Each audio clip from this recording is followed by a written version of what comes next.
So you can think of this as part 2 of complex numbers. So the first part was mainly algebraic, okay, where we did calculations, we did questions related to square root, cube root, and all of that. This part, you can consider this as part 2, because this is where we will be looking into um, a bit of geometry. Okay, so it's related to geometry. So you can, like I said, you can consider this as a second part of complex numbers. Okay, so we will look into something called argand diagrams. Okay, so the where it gets its name is basically from a scientist who suggested that the same way that we plot real numbers or sketch real numbers, the same way we can also do it with complex numbers if we just change one axis to an imaginary axis. Okay, if we change one axis where we mark all the imaginary numbers and we have one axis which is called the real axis, then we can also plot or sketch complex numbers. Okay, so that is basically what an argand diagram is. Okay, so imaginary, that's not how you spell it. Okay, now, so this argand diagram is used for complex numbers only. Okay, so remember this, we can't use this for real numbers. This is used for complex numbers only. So this diagram, for real numbers, we use the xy plane that we have. Okay, the Cartesian plane. So this is for complex numbers only. Okay. Now remember, if z is equal to a complex number, is if it's equal to a plus bi, then the real component, as we know, is a, and the imaginary component is just the coefficient of iota, which is b. Okay. Actually, a better way to write this would be that a real component, real element of z is equals to a, and the imaginary element of z is equal to b. Okay, no need to write b iota because it's just the coefficient. So this is where we mark the imaginary component, and this is where we mark the real component. So let's do a few examples so that you guys understand how it works.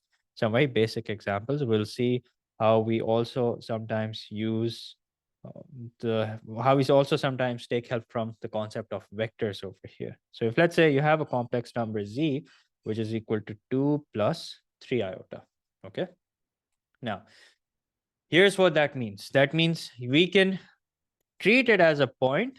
Okay, a point is made up of two coordinates. So here also we have two coordinates. One is the x coordinate, or you can say the coordinate of the horizontal axis, and the other is the y coordinate, which is basically the coordinate of the imaginary axis. So that's 3.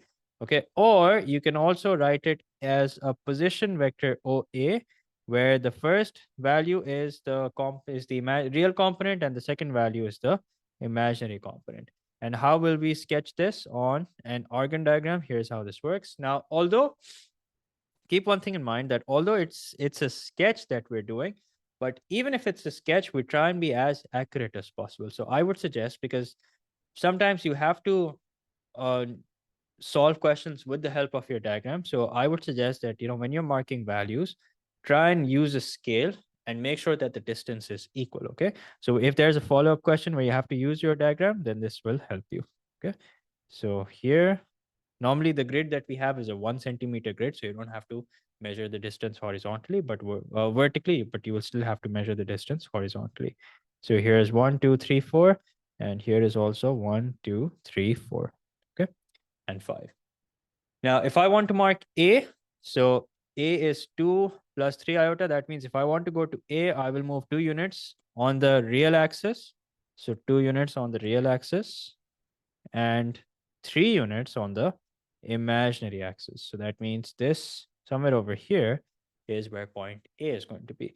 Let's say you have another complex number, which is 3 plus iota.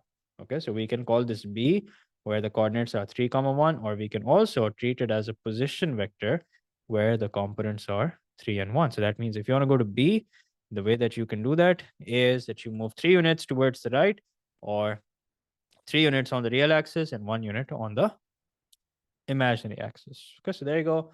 We have these two complex numbers on the argand diagram. Okay, so these are just some very basic examples. And basically, the idea is to understand how argand diagrams really work and how they're not exactly any different, from other XY planes, okay, that we're normally used to dealing with. Now, let's say that you have Z, which is equal to 4 plus 3 iota. Okay, so if we look at A, if we write A in coordinate form, we get 4, 3. Or if we write it as a position vector, so this is example 2, okay, we have 4 and 3, 4x and 3y. Now, if I write the conjugate of Z, what is that going to be? That's going to be 4 minus 3 iota. So that would be, let's call it B, 4 comma minus 3. And this also, if I write it as a position vector, then what is this? This is 4 and negative 3. Okay, now let's see how they're related. Let's see how the two are related. So let's mark them on the argand diagram.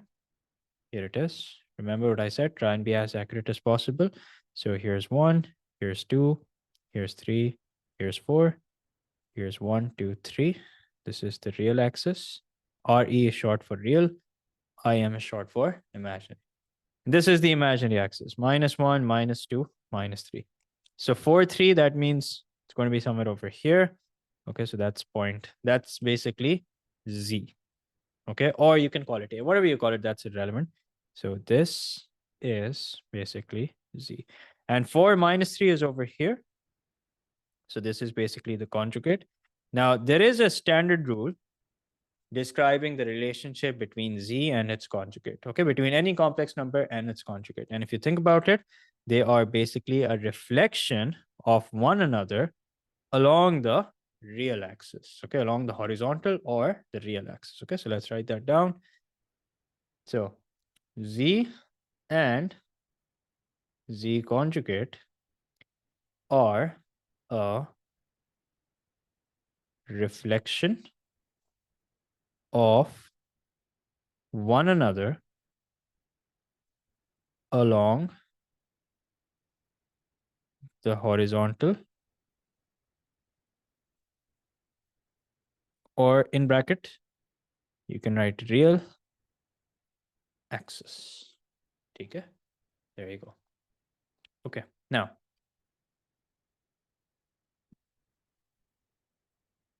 if you think about it,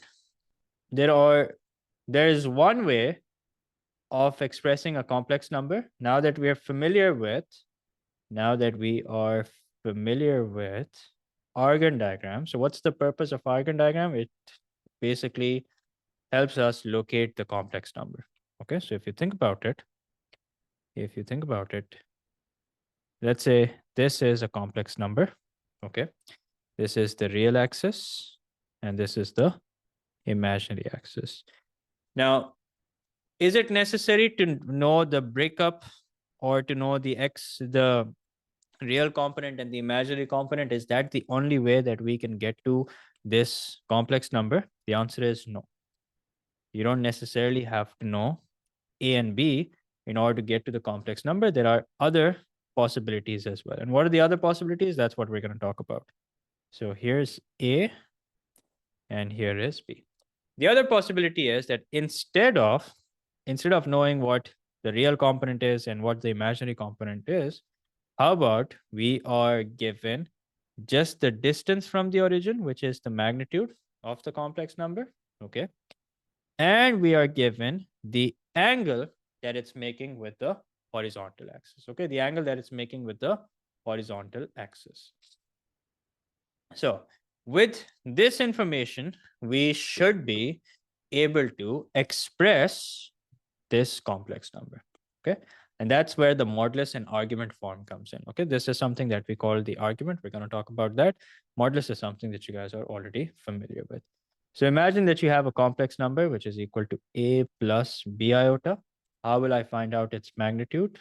That's Pythagoras theorem. And that would be equal to A square plus B square inside the square root. Okay, so what's this? This is basically distance of the point from the origin. That's one way to look at it. Or you can also consider this as the magnitude of the vector A, B. Okay. Then another very important thing that you must know is theta. Okay, theta is not just the angle that it's making with the horizontal axis, because sometimes you will have this over here, sometimes over here, sometimes over here. So what's theta is the argument, which is the angle, sometimes acute or obtuse angle that is made from the positive horizontal axis only. Okay, so we'll learn about that also. Theta is the argument. Theta is the argument, which is basically the angle that is made with the positive real axis. Now, since it's an angle that is made with the positive real axis or the positive horizontal axis, remember theta can only be in between. Theta can also be equal to, okay, can only be in between and be equal to minus pi and pi. Okay, so this is the possible range of theta. Okay, so it's very similar to, if you guys remember, it's very similar to trigonometry, where we find out theta with the help of the basic angle. So let's look at the four possibilities that we have. Okay, so here we have, so let's say that from the origin, the complex number is such that it's in the first quadrant. So this is real axis, and this is the imaginary axis. So this is theta. Now, if you think about it, there is a basic angle as well. Okay, what's the basic angle? The basic angle is the positive acute angle made with the horizontal axis. Doesn't matter whether it's the positive or negative. Okay, it could be any side of the horizontal axis. So here, that basic angle is basically the same as alpha. Okay, here that basic angle is the same as alpha. And the way that we will calculate alpha is this. This is A and this is B. Okay, so if you think about it, this is a triangle where the opposite side is B and the adjacent side is A. Okay, the opposite side is B and the adjacent side is A. Okay, so I'm going to erase this because we've already written A and B. So the way that we're going to calculate alpha is this. Tan alpha is equals to B upon A, which means alpha is equals to tan inverse of B upon A. Okay, and this is the standard way of calculating alpha. Okay, and what's alpha? Alpha is the positive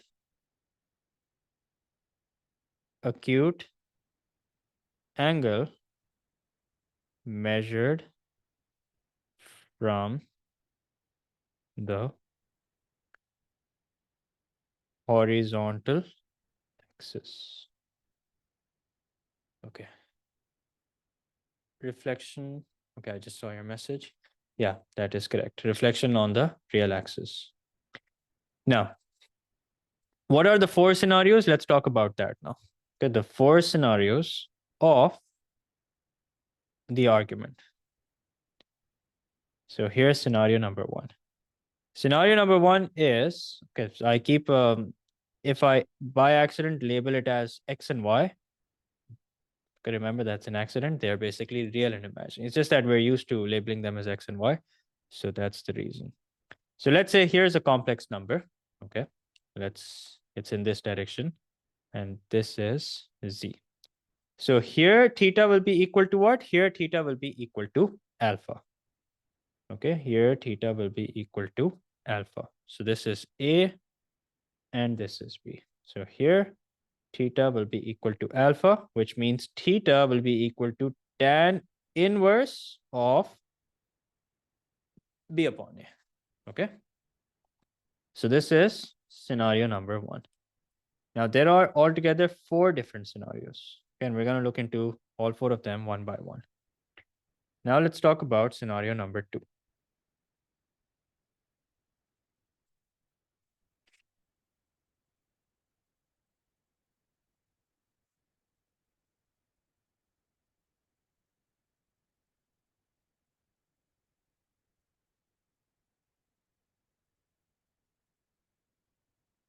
So in scenario number 2, this is where we have the complex number. Okay, let's shift this up so we have enough room. Yeah. Now, what will be theta equal to? Let's see. So this is the real axis. Okay, and this is the imaginary axis. Now, theta, remember what's theta? Theta is the positive real. It's the angle measured from the positive real axis. Okay. Now, if you think about it, alpha, you might think alpha is also equal to this, and that is correct. But here's the thing. One thing that we must remember about theta is the same as it was in trigonometry, is that it's positive if it's measured in an anti-clockwise direction. Okay, it's positive if it's measured in an anti-clockwise direction, and it's negative if it's measured in a clockwise direction. Okay, this is the same as it was in trigonometry. Same properties. So the question is, what will theta be equal to over here? So here, theta will quite simply be equal to minus of alpha, which means theta will be equal to minus times tan inverse of b upon a. But we don't have to worry about the minus and the positive sign. All we have to do is see what alpha is, okay, and see what direction it is that we have taken. If you've taken a positive, if you've taken a clockwise direction, write a minus sign. If you've taken a anti-clockwise direction, write it with the positive sign. Simple as that. Now, third scenario is this, where we have the complex number in the second quadrant. Okay, so here we have the complex number in the second quadrant. So if the complex number is in the second quadrant, let's see what's the case then. So here we have the imaginary axis, here we have the real axis. So how will we measure theta? Theta will be the angle from the positive real axis. Now you might argue that, can it be this angle? No, it can't be, because it cannot exceed pi, or it cannot be less than minus pi. So it can only be this angle only. Now the question is, how will I calculate theta? Let's see. So this angle will be alpha. This angle right here will be alpha, and alpha will be calculated as a result of, so let me make some changes here. So this is A, this is B, the imaginary component. So here's A, here's B. So alpha will be calculated this way. Tan of alpha will be equal to opposite upon adjacent, which means alpha is equals to tan inverse of b upon a. So theta will be equal to pi minus alpha. Or in other words, theta will be equal to pi minus tan inverse of b upon a. Okay, so there you go. This is how we will calculate theta. Now, although I'm writing down these standard rules, but I don't encourage you guys to sit down and memorize these standard rules. Why? Because you can work them out there and then only. You don't have to waste a lot of time trying to memorize them. Okay, now let me see if I can make some room over here and do the fourth rule on this page only, so that everything is in one place.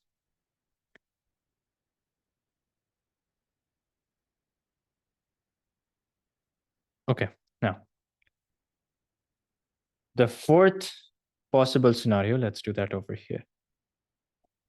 The fourth possible scenario is when you have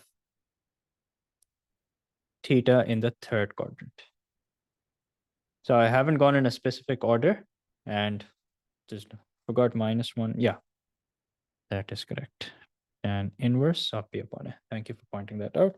So here's theta. This time theta will be negative. Why? Because the direction that we have taken is clockwise. Okay, so this is alpha. We'll calculate alpha the same way. Tan inverse of b upon a. So here's a and here's b. So let's write that down. Alpha is equal to tan inverse of b upon a. Now, what will theta be equal to? Here's what theta will be equal to. Pay close attention. Theta will be equal to pi minus tan inverse of b upon a. But then here's the thing, because in the second one, oh yeah, but then the direction that we have taken is clockwise. Therefore, we will multiply it by minus. Okay. So in short, theta is equal to minus pi plus tan inverse of p upon a. Now you can sit down and memorize these rules. There's nothing wrong with that, but I don't encourage you to, because if you, let's say you're unsure about it, or let's say you do memorize these rules, but then there comes a point where you're unsure about it. So you can always work them out there and then. Okay, as you will see with a few examples that we're about, with a few example questions that we're about to solve. Okay, so let's see. First of all, let's see how we can write them. So remember, the whole idea was to understand how we can write them in modulus and argument form. Okay, so all these four cases are how to find the argument, but what exactly is that form? Let's talk about that. Okay, what is that modulus and argument form? Let's talk about that. So the question that we're going to answer now is how to write in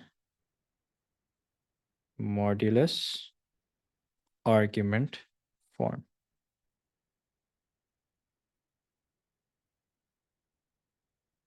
So once again, let's go back.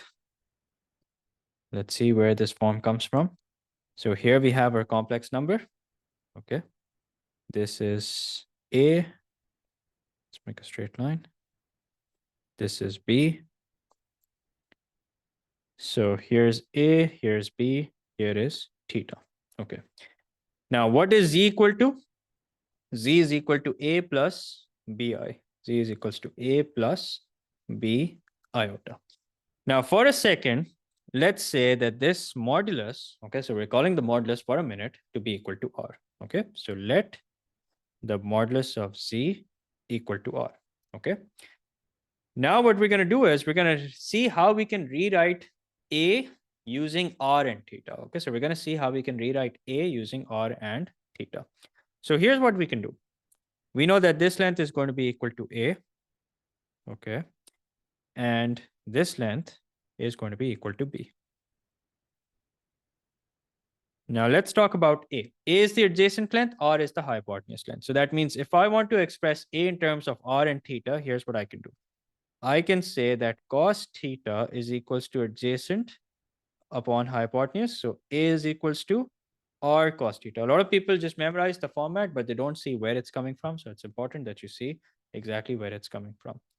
And then if you talk about B, so sine theta is equals to opposite over hypotenuse. Now if I make B the subject, B is equals to R sine theta. So what I've done is I basically re-expressed A as R cos theta and B as R sine theta, which is why now if I want to express this in modulus argument form, here's how I can do it. It's equal to R cos theta plus R sine theta times iota, which basically a nicer way of writing this is that you take R common, okay, and then you write cos theta plus iota sine theta. Okay, so this is the modulus argument form.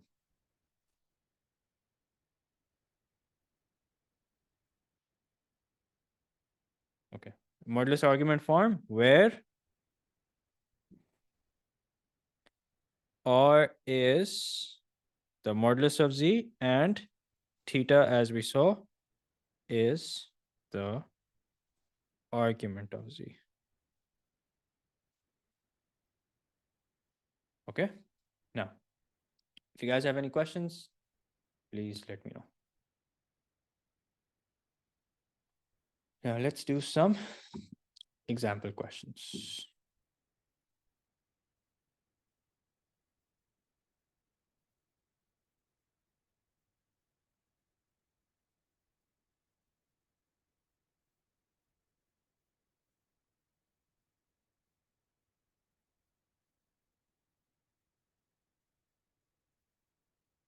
Here. So we have to write each U and W, these two complex numbers, in modulus argument form. Okay, so these are you have questions like these in past papers as well. Although majority of the questions that carry the most weightage are the ones where you have to draw argand diagrams. But these questions, nonetheless, are also very important. Okay, so let's do them. Let's see what's what. So let's start with U. So first thing that we should do for U is that we should calculate its magnitude. Okay, so U is equals to 6 minus 3i. R, which is equal to the modulus of U, can be calculated by doing simply square root of 6 squared plus minus 3 squared. So R is equals to, that's 36, 36 plus 9, which is 45. So R is equals to root 45. You can write it like this, or if you wish to write it like this, in a simplified version, you can do that also. It's up to you. Okay. Now, calculating the modulus is the easy part. The difficult part is calculating the argument. So we're going to see how we can calculate the argument. So first of all, let's identify in which quadrant this is going to be. So it's 6 minus 3 iota. That means it's going to be in the fourth quadrant. So this is 6 and this is minus 3. Okay, so this is the real axis. Now we're not supposed to sketch it. We're only sketching it so that we can find the argument correctly. Okay, if let's say this was a sketch related question, then I would have been a little more careful with the sketching. Okay, I would have tried to be as accurate as possible. Okay, so this is the, should have written here the first example. Let me do that now.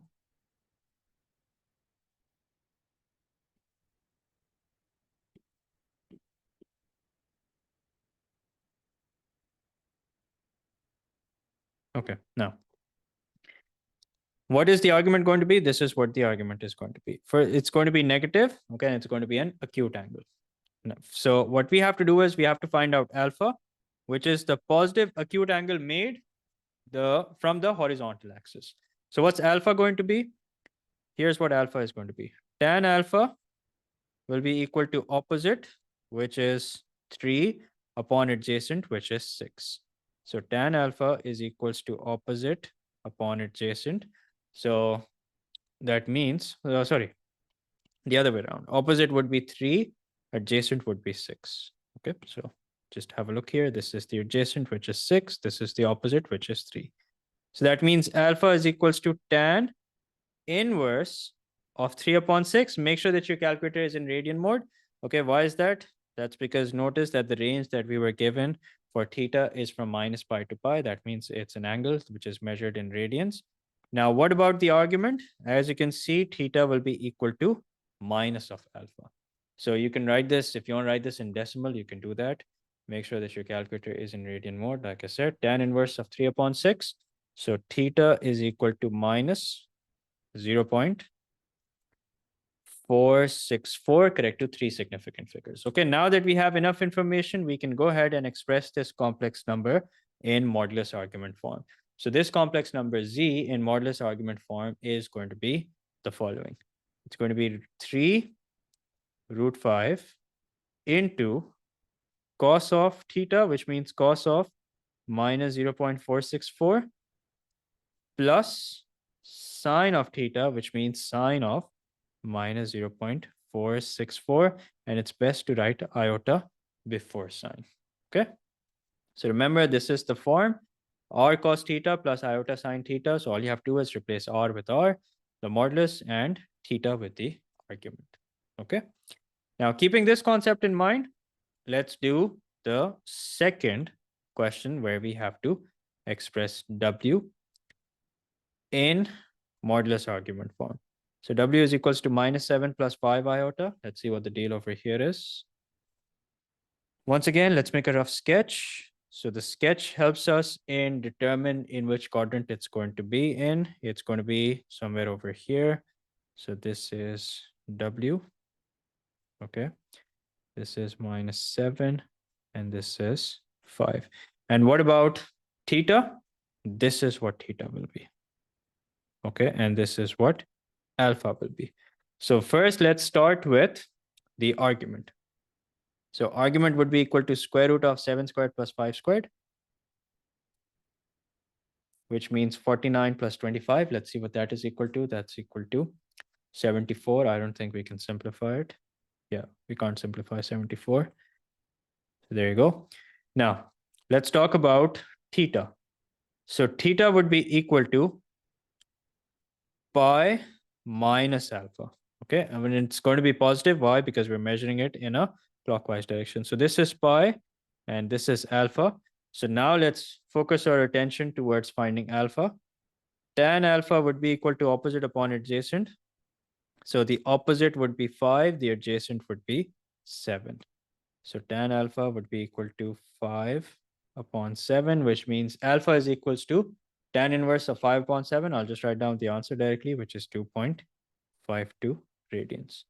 Now, the same complex number when expressed in modulus argument form looks like this. Root 74, bracket open, cos of 2.52 plus iota sine of 2.52. There you go. Now, before I move on, let me know if you guys have any questions so far. If not, let's look at some rules of arguments and how to change it back from modulus argument form to Cartesian form. And then we'll do some pause paper questions. Shouldn't we use theta not alpha in the last line? Oh yeah, sorry. Thank you for pointing that out. We need to find out theta. Let's see what theta is. So alpha is 2.52. You're right. And okay.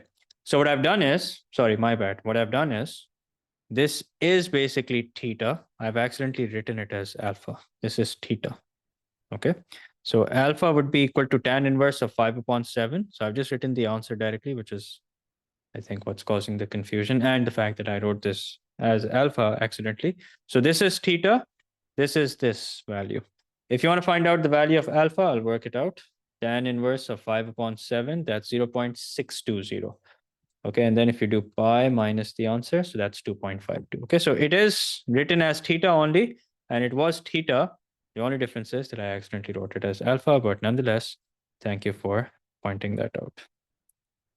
Okay, so I'll do the first part of this question, and then I would like you guys to solve the second part without my help. Okay, so the first part is actually also something that we have done already, but this is the pattern that you will notice with complex numbers.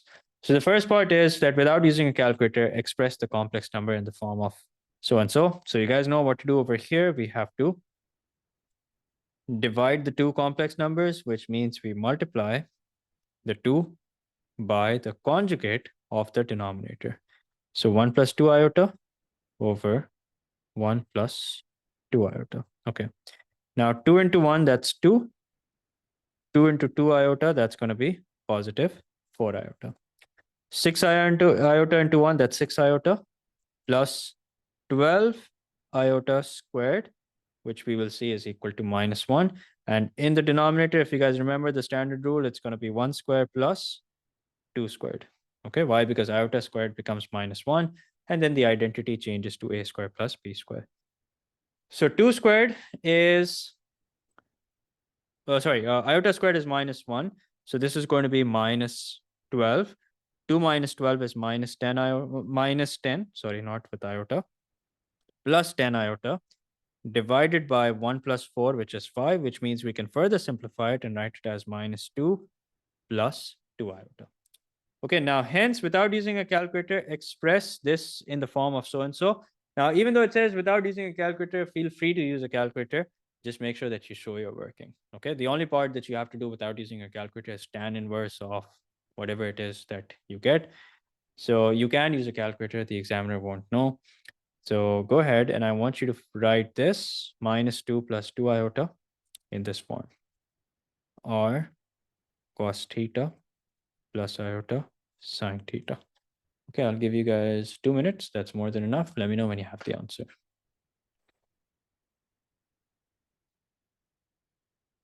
Okay, let's see if that is the correct answer. R is equals to square root of 8, which is correct. You can write it as root 2 upon 2 also. And yeah, instead of writing 0.75 pi, just write it as 3 upon 4 pi. Although even if you write it as 0.75, that is the exact value. So yeah, that is correct. Good job. So I'll write down the answer. So this complex number can be expressed as 2 under root 2 or root 8, up to you how you want to write it. cos of 3 upon 4 pi plus iota sine of 3 upon 4 pi. Okay. Good job. That is the correct answer.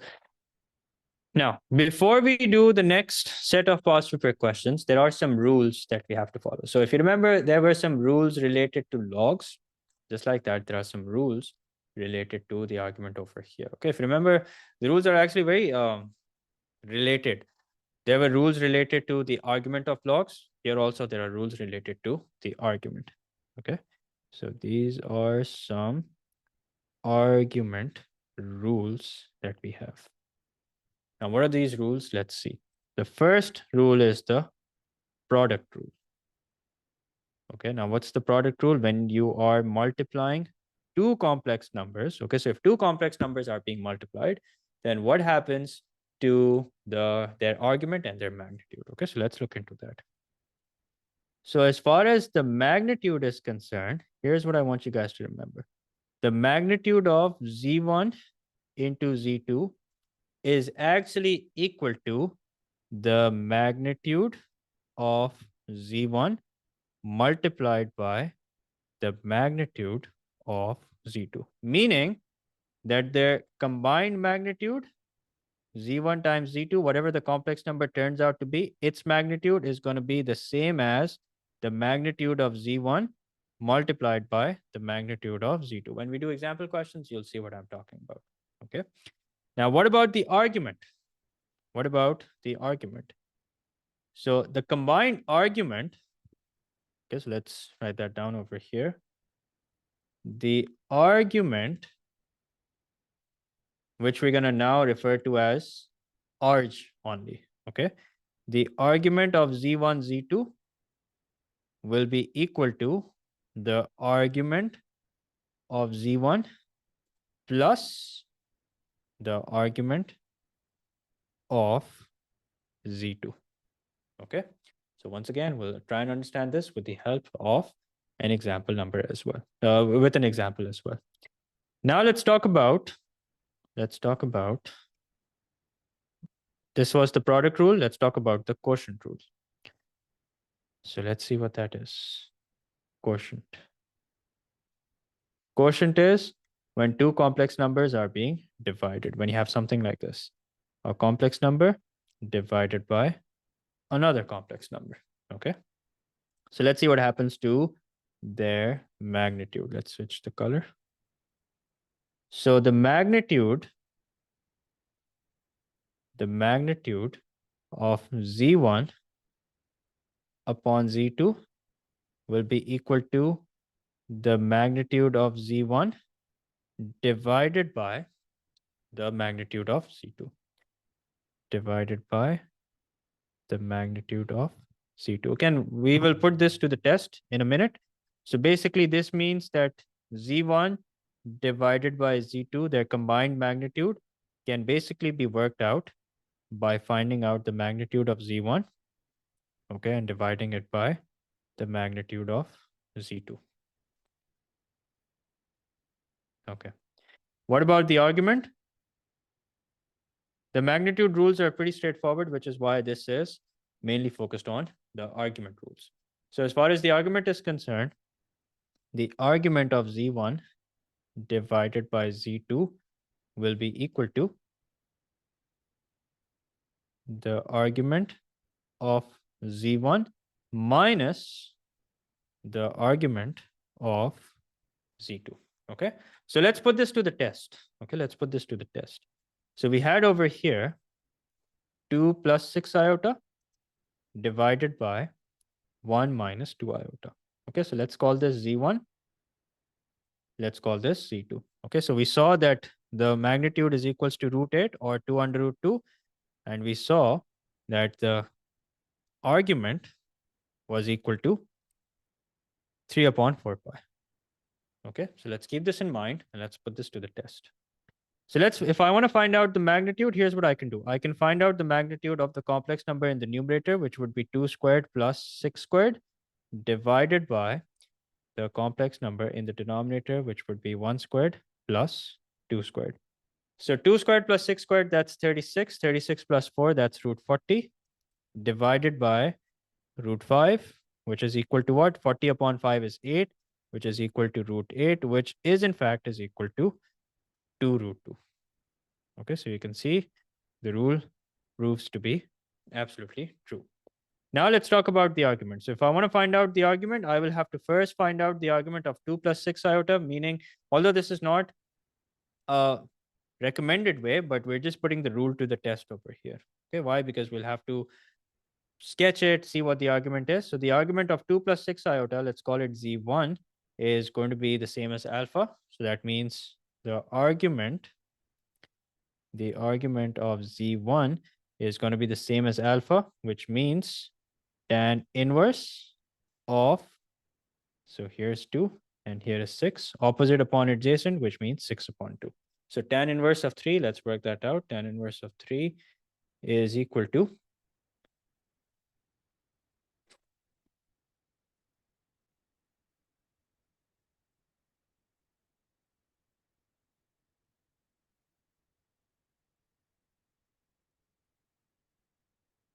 just a second.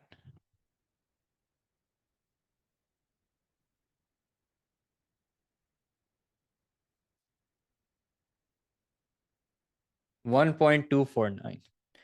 Okay, so 1.249. We might not get the exact value, but that's all right. Now, 1 minus 2 iota, as far as 1 minus 2 iota is concerned, that would be somewhere over here. Okay, that would be somewhere over here. So this is the argument for 1 minus 2 iota. Let's redraw it. Remember, we're not sketching it. We're just drawing it for the sake of finding the argument. So this is 1 and this is minus 2. So here's 1 and here is minus 2. Now, what about the argument? This would be the argument. So the argument of Z2 would actually be equal to minus alpha. Okay, would be equal to minus alpha. Now, as far as alpha is concerned, alpha would be equal to opposite upon adjacent. So the opposite side is 2, the adjacent side is 1. So that means alpha is equals to tan inverse of 2 upon 1. So that means simply tan inverse of 2. So alpha is equals to tan inverse of 2, which is equal to 1.107, correct to 4 significant figures. Now the rule is that the argument of these two combined should be equal to 3 upon 4 pi, but should be equal to if I subtract the two. So let's see if that holds. So if I do 1.249 minus 1.107, although we lose the exact value, but let's see what do we get. 1.249 minus 1.107. So we get 0.142. Now let's see what is 3 upon 4 pi.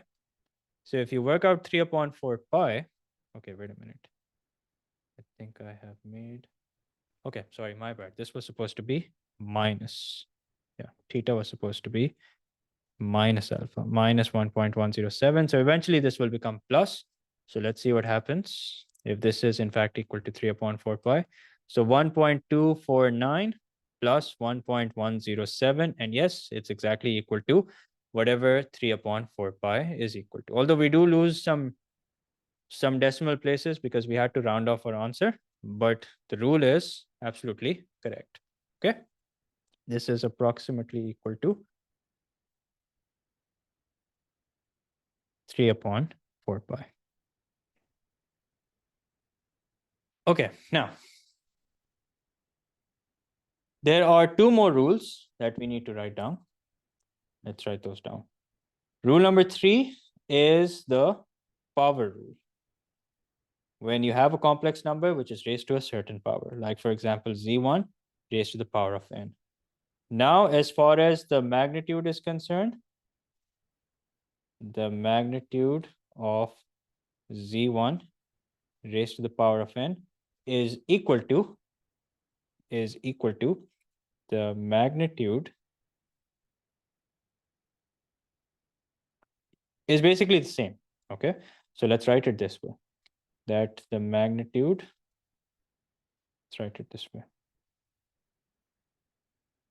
The magnitude of Z1 raised to the power of n is equal to the magnitude of Z1 raised to the power of n. Okay. Now the argument, it's the argument that we're concerned about. The argument is this. The argument for z1 raised to the power of n will be equal to n times the argument, n times the argument of z1. Okay, when we get to an example question, we'll test this out. Now let's write down the fourth rule, the fourth and the final rule, which is reciprocal. That is when you have 1 upon z1. Now, as far as the magnitude is concerned, things are pretty straightforward. That is the magnitude of 1 upon z1. The whole thing will be equal to 1 upon the magnitude of z1. Then as far as the argument is concerned, I'll do that over here. The argument of 1 upon z1 is equal to the minus times the argument of z1. Okay. So with these rules in mind, let's solve a few past paper questions, okay, to understand how things work. So we'll solve 1 or 2 past paper questions, and that should be enough.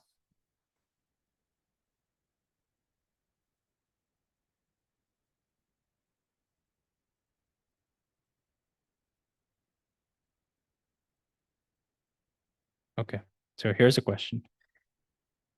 Now, the first part says express u in the form of x plus iy. So once again, this is how you'll notice that a question usually starts.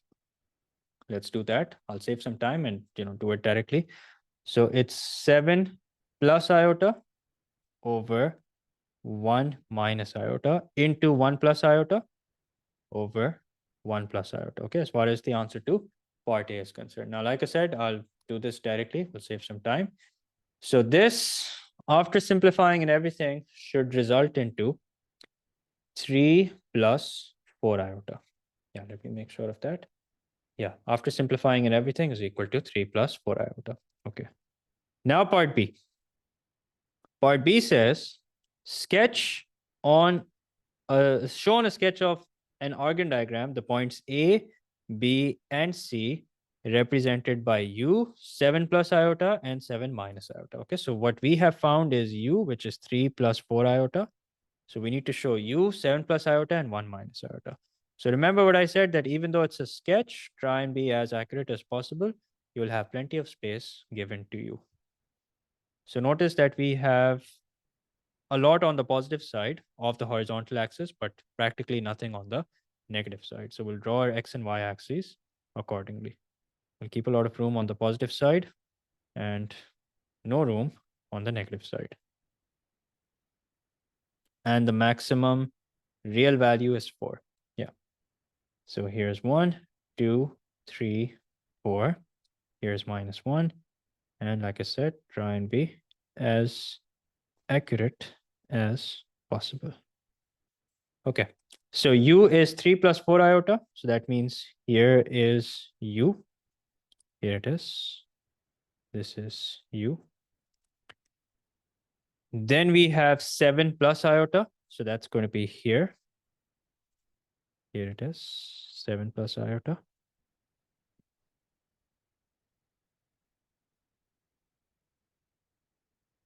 Okay. Then we have 1 minus iota. So that's going to be over here.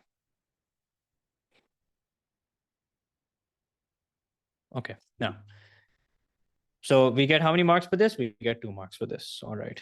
By considering the arguments of 7 plus iota and 1 minus iota, show that tan inverse of 4 upon 3 is equal to tan inverse of 1 upon 7 plus 1 upon 4 pi.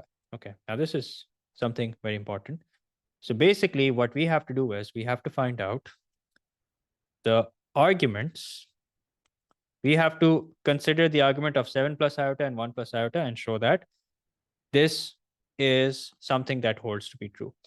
Now, if you notice, U was equal to 7 plus iota divided by 1 minus iota. Now, what this means is this, that the argument of 7 plus iota minus the argument of 1 minus iota is equals to the argument of U. Okay, by using the quotient rule. the quotient rule of argument. This holds to be true. Now, how do I find out the argument of 7 plus iota? That's pretty straightforward. So we'll do this using the color blue. So the opposite side, as you can see, is 1. The adjacent side, as you can see, is 7. Okay, so that means this argument will be equal to tan inverse of 1 upon 7. Okay, minus the tan inverse, the argument of 1 minus iota. Now, what will be the argument of 1 minus iota? Let's use the color red for that. It will be minus alpha. Now, what is alpha equal to? So let's do the working on the side. So alpha would be equal to opposite upon adjacent. So that means alpha would be equal to tan inverse of 1 upon 1. So alpha is equals to, make sure that it's in radian mode. Let's take tan inverse of 1, and that is 1 upon 4 pi. But the argument, as far as the argument is concerned, the argument of 1 minus iota is minus alpha, which means it's going to be minus 1 upon 4 pi. So here we have minus 1 upon 4 pi, which is equal to the argument of u.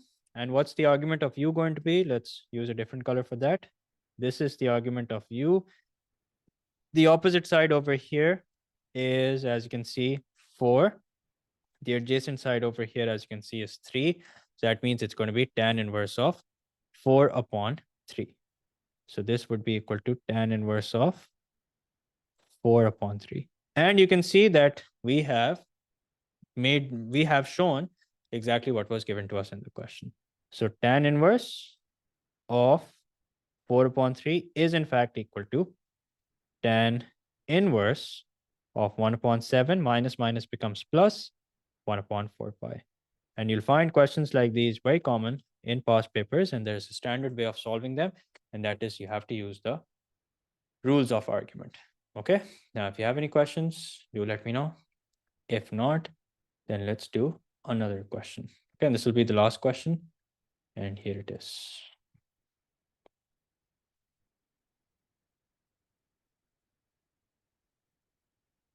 I would like you guys to do the first part, and then the second part we'll solve together. Okay, so take your time. The first part is worth 5 marks. You have to find uv, and you have to find u upon v. Okay, so go ahead, do the first part, and let me know when you do share your answer with me. Minus 11 minus 5. Let me check. That is correct. Minus 11 minus 5 square root of 3. So uv is equal to minus 11 minus 5 root 3 iota, whereas u upon v is equal to minus 1 plus square root 3 iota. That's correct. Minus 1 plus root 3 iota. Okay, now part 2. Part 2 says, on a sketch of an argand diagram, show points A and B with origin O. Show the points A and B representing the complex numbers. Okay, sorry about that. Complex numbers u and v respectively. Prove that angle AOB is equals to 2 upon 3 pi. Okay, so let's see how I can do that. So minus 11 minus 5, be wary of the fact that you need room on the negative side. Okay, so minus 11 minus 1 minus 2 minus 3 minus 4 minus 5 minus 6 minus 7. Let's extend the line. Minus 8 minus 9 minus 10 minus 11 minus 5 under root 3. So let's say approximately here somewhere. Okay, so this is, okay, wait a minute. Sorry, we just have to show u and v. Sorry, my bad. We're just supposed to show u and v. We're not supposed to show u, v, or u upon v. Okay, my bad. So u is minus 3 root 3 plus iota. Okay, minus 3 root 3. So that's going to be somewhere over here. Minus 1, minus 2, minus 3, minus 4, minus 5. Let's see what the decimal value is of minus 3 root 3. That's approximately minus 5 point something. Okay, so let's extend this line a little. So minus 1, minus 2, minus 3, minus 4, minus 5, minus 6. Plus iota, so that's going to be over here. This is u. Here it is. Okay. Then as far as v goes, v is root 3 plus 2 iota. So root 3 is 1.7 something. Yeah. So 1, 2, 3, and 2 iota. So here's 1, here's 2, here's 3. So root 3 is 1.7 plus 2 iota. So that means it's going to be somewhere over here. So according to the question, this we were supposed to label as B, and this we were supposed to label as A. Okay. And what we're supposed to do is we're supposed to prove that angle AOB is equal to 2 upon 3 pi. Now, there are multiple ways of doing this. You can use cosine rule, okay, because we can find out length OA, we can find out length OB. We can use, let's see what else we can use. We can use,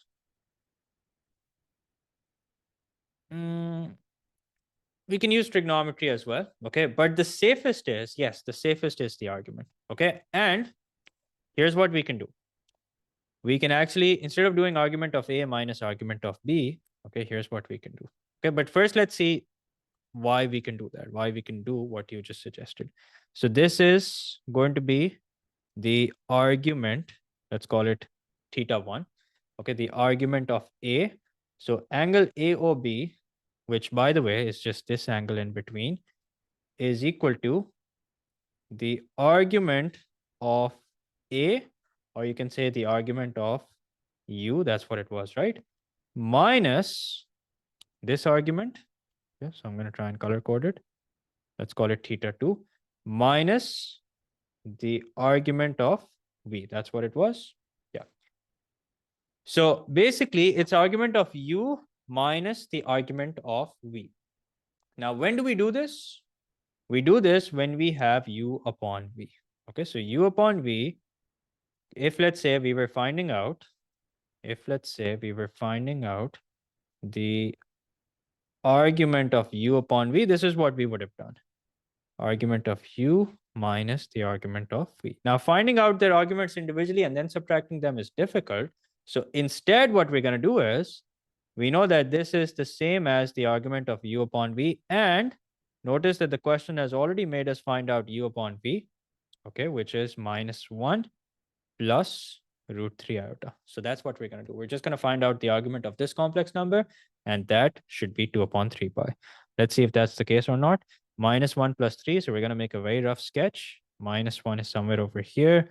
Root 3 is going to be somewhere over here. So here it is. This is what the argument is going to be. Okay, let's call it theta. This is what alpha is going to be. So theta would be equal to pi minus alpha. Okay, so let's find out alpha. For alpha, tan alpha would be equal to opposite, which is root 3 upon adjacent, which is 1. So that means alpha is equals to tan inverse of root 3. Let's see what that is equal to. That's equal to 1 upon 3 pi. Okay, now we can find out theta, which is equal to pi minus 1 upon 3 pi, which means theta or angle AOB or theta is in fact equal to pi minus 1 upon 3 pi, which is equal to 2 upon 3 pi. Okay, so you will have follow-up questions that will either use something to do with the argument or something to do with the properties of the argument. Now, this is not the only way of answering this question. You can do exactly what Mahad suggested, that we first find out argument of A and then we find out argument of B, but that would have been slightly more lengthy. So this is the way that I preferred. And there you go. We have the answer. Now,